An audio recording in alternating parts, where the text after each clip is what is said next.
Remember those 50s hat-sporting fathers who stayed married, supported their families, and repressed women? Well, they're headed for extinction.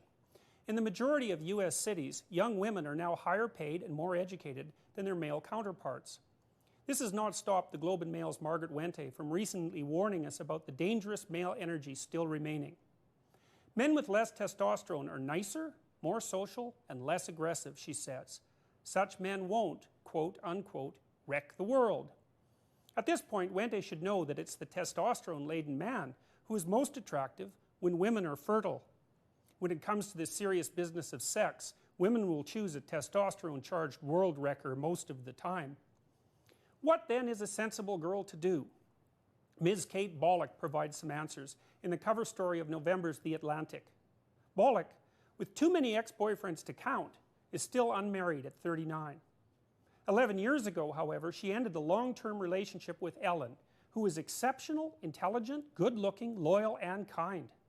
Something was missing, Bollock says. Had she asked me, I would have said, not enough testosterone.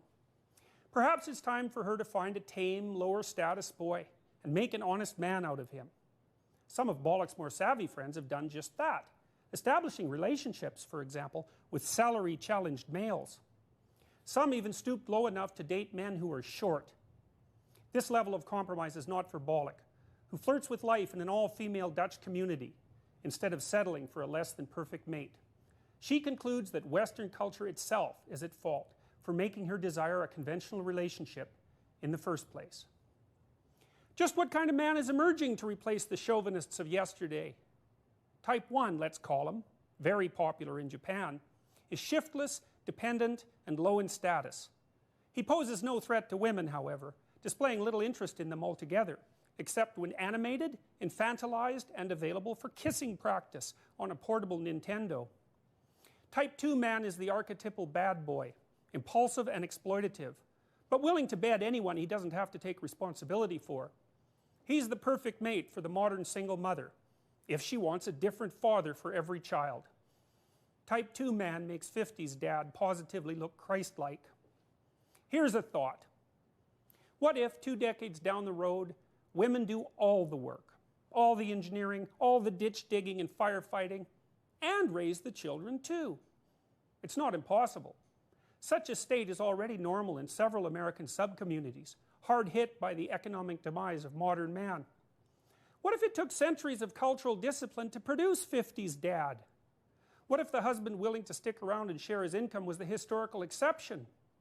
It's a demanding job to support a family, after all, and it's not necessary to stay with one woman. Maybe men just won't do it unless they are provided with status to bolster their fragile male egos or to encourage desirable behavior.